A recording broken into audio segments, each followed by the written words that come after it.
হরে কৃষ্ণ। পুরাণ মতে আমরা এখন কলিযুগে বসবাস করছি। মোট 4টি যুগ আছে, সত্য, ত্রেতা, দাপর, কলি। তারপরে প্রলয় আসে, তারপরে আবার এই 4টি যুগ শুরু হয়, সত্য, ত্রেতা, দাপর, কলি। কলিযুগের স্থায়িত্ব 4,32,000 বছর। দাপর যুগ এর ঠিক দ্বিগুণ, 8,64,000 বছর। ত্রেতা যুগের স্থায়িত্ব ছিল কলিযুগের 3 গুণ, 12,96,000 বছর। সত্যযুগ কলিযুগের 4 গুণ, 17,28,000 বছর। এই সত্য, ত্রেতা, দাপর, কলি তিনটেকে যোগ করলে যে সময়কালটা বেরোয় তাকে বলা হয় এক চতুর্যুগ বা এক দিব্য যুগ।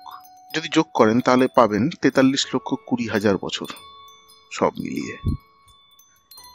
ভগবত গীতা অনুসারে শ্রী ব্রহ্মাজির এক দিন মানে হলো এরকম 1000খানা চতুর্যুগ। পুরাণে আরেকটিও ধারণা দেওয়া আছে, যেটা হচ্ছে মনবন্তর অথবা মানবন্তরা। বলা হয় প্রতিটি মনবন্তরে মনু পরিবর্তন হয়, তাই এটার নাম, এটাকে যদি আমরা সন্ধি বিচ্ছেদ করি তাহলে পাবো মনু এবং অন্তর। তার মানে হচ্ছে প্রতি মানবন্তরে নতুন মনু আসেন, এবং যখনই একটি করে নতুন মনু আসবেন সেই সঙ্গে সঙ্গে নতুন দেবরাজ ইন্দ্র এবং নতুন দেবলোক এবং নতুন ভূকুলের সৃষ্টি হবে। একটি মানবন্তরের আয়ু হলো 71টি চতুর্যুগ বা 71টি দিব্যযুগ। চতুর্যুগ মানে তো আগেই বলেছি, সত্য, ত্রেতা, দাপর, কলি, এই 4টে মিলালে এক চতুর্যুগ হয়, 43,20,000 বছর। তার মানে এক মানবন্তর বেরোচ্ছে মোটামুটি 30 কোটি বছরেরও বেশি। এবং প্রতিটি মানবন্তরের পরে সন্ধি সময় রয়েছে, যা 17 লাখের বেশি বছর ধরে স্থায়ী হয়। তাহলে ভগবান শ্রী ব্রহ্মাজির একদিনের সময় যদি ধরা হয় 12 ঘন্টা, তার মানে 14টা মানবন্তর আসবে এবং 15টা সন্ধিক্ষণ আসবে। এইগুলো যদি যোগ করেন সবকিছু মিলে 432 কোটি বছরেরও বেশি আপনি পাবেন। ভগবান ব্রহ্মার এক দিনকেই বলা হয় এক কল্প।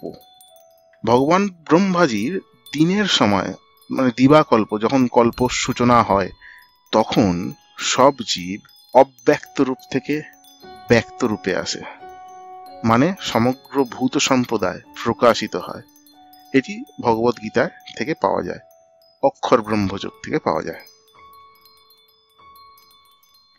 এইভাবে যদি আমরা যোগ করি তাহলে আমরা দেখতে পাবো আমরা বর্তমান যে ব্রহ্মাজির জীবন তার 51তম বছরে 28তম কলিযুগে আছি, এবং তাও সকাল 11:40।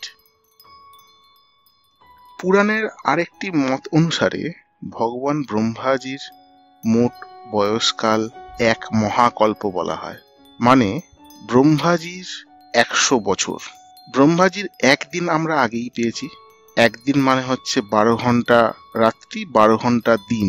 12 ঘন্টা দিন মানে হচ্ছে 1000খানা চতুর্যুগ, 12 ঘন্টা রাত্রিও 1000খানা চতুর্যুগ, মানে টোটাল 2000, সব মিলিয়ে 2000খানা চতুর্যুগের মতো সময় একদিন।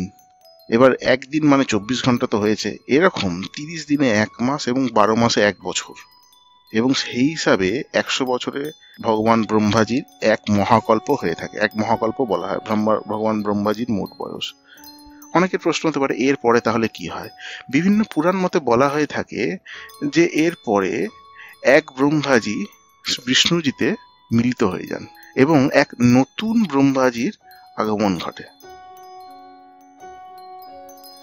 এবারে আসা যাক যে যখন একটি নতুন ব্রহ্মাজির আগমন ঘটছে তার মানে একটি বিশ্ব ব্রহ্মাণ্ড সৃষ্টি হচ্ছে, তাই না?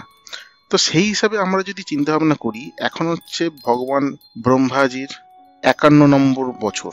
যদি আমরা যোগ করি ভগবান ব্রহ্মাজির 50 বছর এবং ভগবান ব্রহ্মাজির বর্তমান দিনে যে সময় অতিবাহিত হয়েছে সেটা হচ্ছে 11:40 পর্যন্ত, সকাল 11:40 পর্যন্ত, তাহলে মোটামুটি আমাদের হিসাব এসে দাঁড়াবে 155 লক্ষ কোটি বছর।